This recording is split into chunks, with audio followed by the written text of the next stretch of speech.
Yo guys, what is up? Welcome back to the channel. It's your boy, Daddy Dirtbag. Got a great video for you to get today.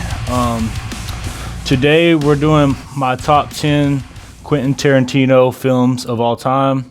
Now, Quentin Tarantino is my favorite filmmaker of all time.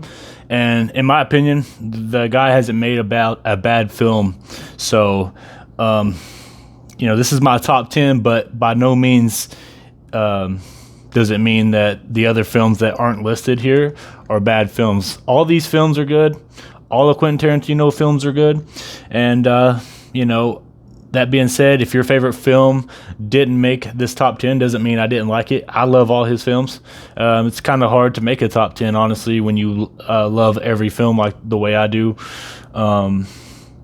But yeah, that's what we're going to do today. I'm going to give you guys my top 10. I'm going to give you a quick rundown of these movies. I'm not going to get really super in detail with them. I'm just going to kind of rank these films and briefly go over them. And that number 10 on this list. This is really hard to rank these, but at the same time, I found it kind of fun because I like all these movies. So at number 10 is the 1997 American crime film Jacky Brown, written and directed by Quentin Tarantino, starring Pam Grier in the title role. She plays Jacky Brown. This is one of Quentin's older movies. It has a good supporting cast: Samuel L. Jackson, Robert Forster, Bridget Fonda, and Michael Keaton, Robert De Niro. It's just star-studded cast. Great film here. It's an older Tarantino movie. It's from obviously '97, and it just has a really good story to it. It's a movie that I seen honestly just a couple years ago. I really didn't even know much about this film. Just being a fan of Tarantino, I seen that he is one of his early films, so I was very interested to give it a chance. And honestly, I love this film. Like I said, just the people I named off in the starring cast there, you can tell that this movie has some star power behind it. And for it to be a '97 movie, it's really kind of underrated. But as a Tarantino movie, I felt like this one is a good ranking for this movie, putting it down on 10. I love this movie. It's a crime film.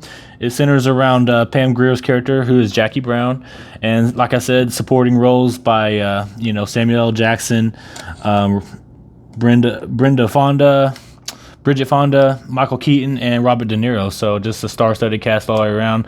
Love this movie. Love the plot. If you haven't seen Jacky Brown, give it a chance, guys. It's a really good movie. It's an older movie, but from the '90s. But I think you'll like it as much as I did. Number 9 is 2009's Inglourious Basterds. It's a war film directed by Quentin Tarantino, starring Brad Pitt, Christopher Waltz, Eli Roth, Diane Kruger, and Daniel Bruhl.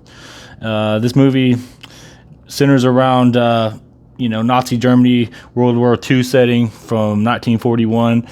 Most of this movie is in German. It's one of the things about this movie I really don't care for. It's the only reason it's kind of further down my list. I still like this movie. It's a star-studded cast, obviously, and Tarantino did a really good job at storytelling. This movie's kind of hard to watch maybe your first time through with the German subtitles. I mean, it's hard to watch any movie that you have to read subtitles for the entire time. But, like I said, this movie takes place in a 1941 setting, and centers around, some Americans who are, basically Nazi killers, and they plan to take out Hitler. It's a nice story. I enjoy it, especially the ending. It's kind of a crazy ending. If you guys are familiar with this movie, you know what I'm talking about. It's a very good film. If you're not familiar with this movie, Inglourious Basterds from 2009, then I suggest you check it out. It comes in at number 9 on my list. All right, guys. Coming in at number 8 on my list is the 2019 film Once Upon a Time in Hollywood. This is one of Tarantino's newer movies. It's a long movie.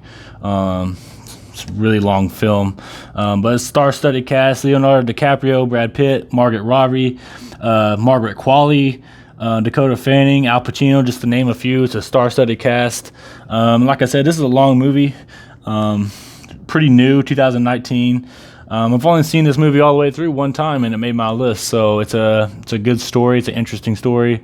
Takes place in Hollywood in the 60s, 70s. I'm pretty sure it's more set in the 60s.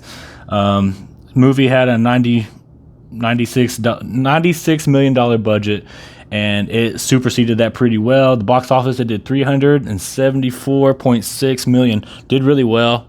It has characters in this movie like Sharon Tate, Bruce Lee, the Manson family.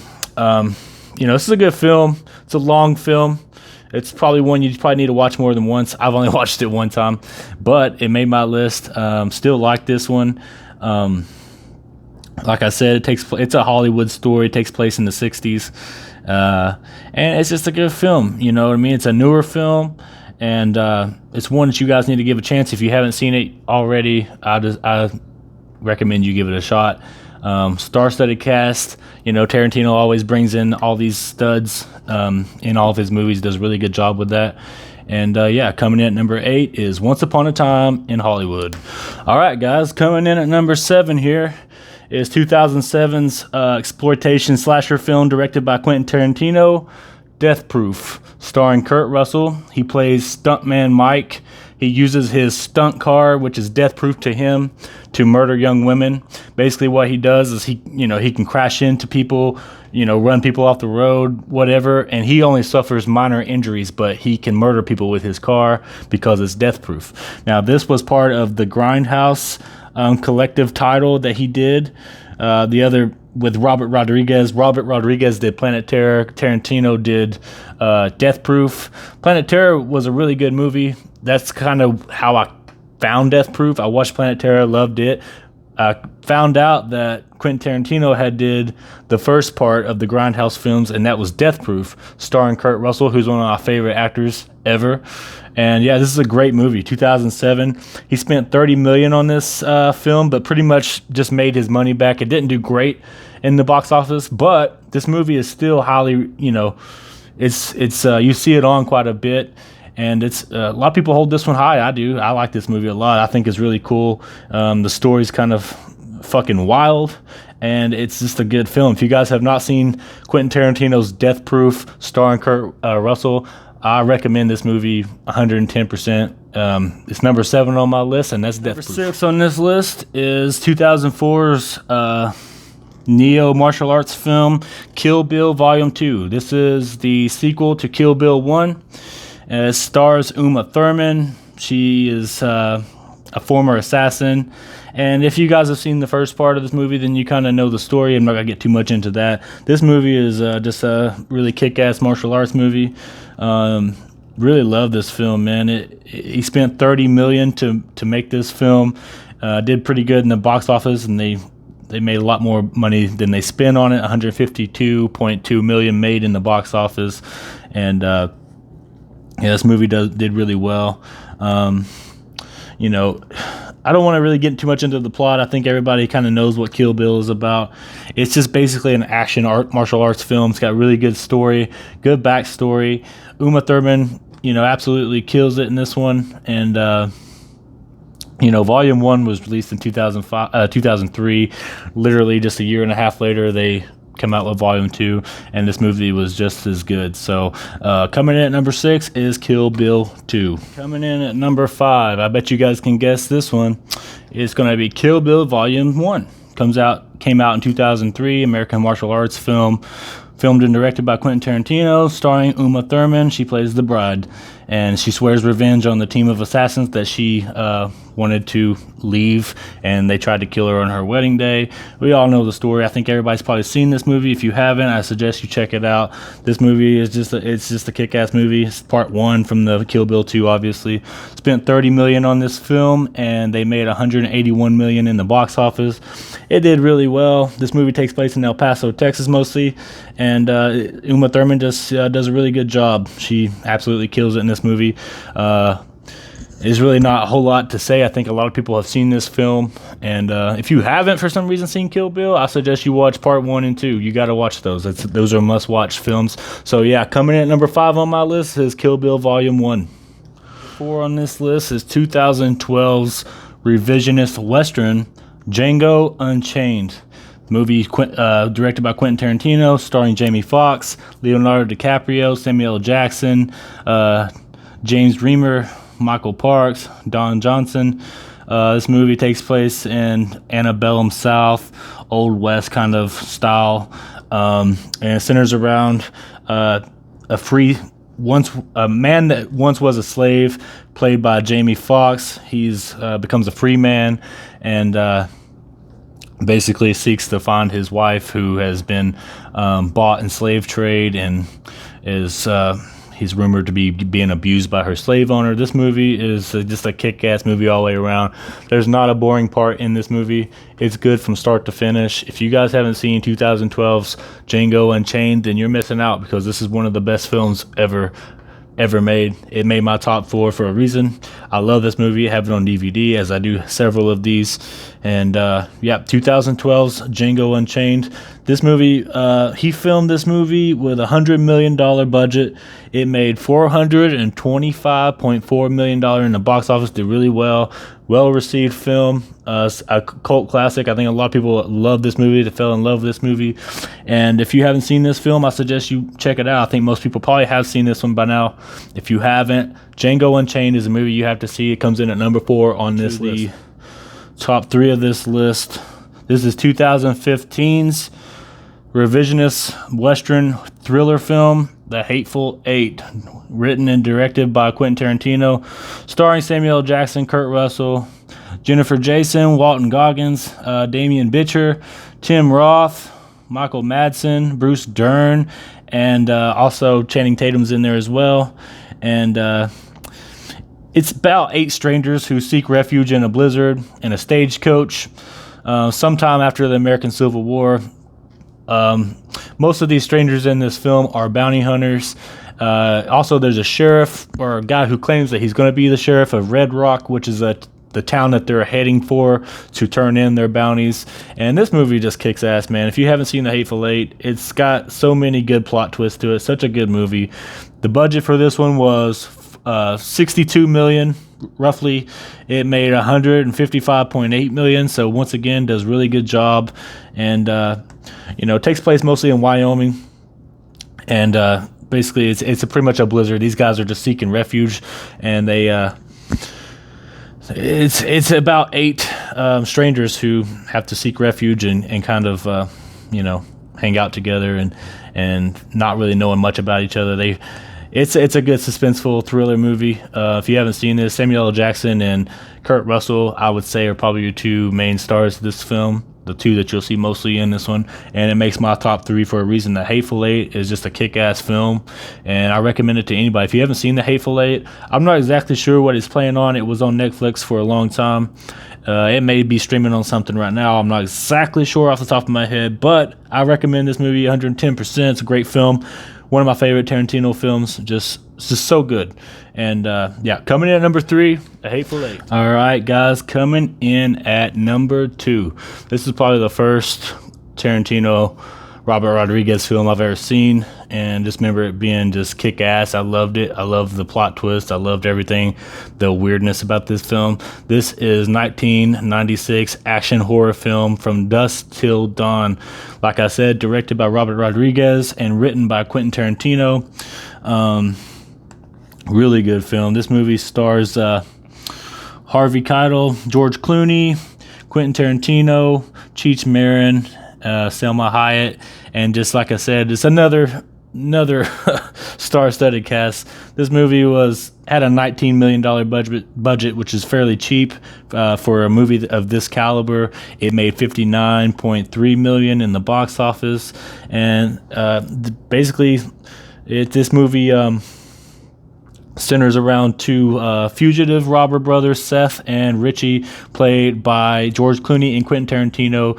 They're basically a couple of dirtbag criminals who are on the run the entire film. They're trying to get to Mexico, and they rob a gas station to start the film, and it just goes haywire from there. And what the movie is it kicks ass. These guys are trying to get to Mexico. They're trying to flee the United States. Jacob Fuller, a pastor experiencing crisis of faith, and him and his family are on a road trip. Him and his son and daughter are on a road trip, and then Seth and Richie, played by George Clooney and Quentin Tarantino, they take them kind of captive to kind of help them get into Mexico. They get to Mexico, they get to the bar that they're going to meet their guy, and turns out that the bar is a nest for vampire demons. So this movie just goes haywire. It's a really good film. If you haven't seen this movie, I'm sure a lot of people have by now. It's a great film. 1996, From Dusk Till Dawn. That's my number two. Number one. I'm sure a lot of you are wondering where Pulp Fiction is on this list, and you can guess it. It's my number one film on this list. I love Pulp Fiction. 1994's American black comedy crime film, directed by Quentin Tarantino, starring John Travolta, Samuel L. Jackson, Uma Thurman, Harvey Keitel, Tim Roth, Christopher Walken, Bruce Willis. This thing goes on and on. So many stars in this film, star-studded cast. I think a lot of you guys know what Pulp Fiction is. If you haven't seen this movie, it's 1994. It's one of Quentin Tarantino's first movies, and probably his best one that he's ever done. Just star-studded cast. This movie's told kind of out of order, but has so many good plot twists in this thing. This film it just fucking kicks ass. There's no way I couldn't have made this my number one. It's a self-explanatory list after you get to the top three. I think these are his top three films for sure. But Pulp Fiction is by far my number one film from Quentin Tarantino. Just a crazy story. Good movie. He made this film pretty cheap, $8 million, and he made 213.9 million. So did really well in the box office, which it's a cult classic. This is a cult classic. People love this film. I love this film. This is, if I had to rank my top 10 films of all time, this one would probably be in the top 5, maybe in the top 3, may even be number 1. I don't know. I love this film. I think Quentin Tarantino's storytelling in a lot of his films is just unbelievably good, and just absolutely kills it with this one. So many stars in this film, and it's 1994's Pulp Fiction. That's my number one, guys. All right, so there you have it. There's my top 10 Tarantino films. Like I said, this guy doesn't really make bad films. If you have a movie that you like from him that I didn't list on this list, just know that I didn't put it in this list because I don't hate it. You know what I mean? I did a top 10, so I had to put 10 in here. It's hard to do because I like all of his films. I tried to put the best ones in here, though, that I thought. This is honestly just my list. If you would put it in a different order, maybe let me know. Comment down below. And, there it is. If you guys are new to the channel, if you like the content, maybe check out some of the stuff below. Got several videos on the channel now. If you like what you're seeing, maybe check it out. I did a couple other countdown videos, a top 5, a top 15. We review stuff on this channel. We review movies, just do all kinds of stuff. So if you guys like what you're seeing, maybe check out some of the other shit if you're new to the channel. And if you're not new to the channel and you're here still supporting, I appreciate you guys. Maybe give that video a like. And if you want to see new content and be up to date, notified, hit the bell, subscribe to the channel, and you'll know as soon as we post new videos. I'm not going to be posting quite as often as I did the first couple weeks. This channel's kind of up now. We got videos up, so I'm just going to kind of crank these videos out when I get time to do them. So I'm not going to try to bust ass to get these things out. I'll try to put out maybe 3 a week, maybe less. We'll see what happens. Depends on, it really just depends on the views. I'm just trying to figure out when's the best time to drop these things so that most people can see them. And so if you want to be up to date, like I said, subscribe and hit the notifications bell at the top, and you will be informed when we drop new videos. That being said, guys, thank you for watching today. Thanks for tuning in. Thanks for watching the channel, and thanks for enjoying the content. Thanks for joining us today, and I'll see you guys in the next one.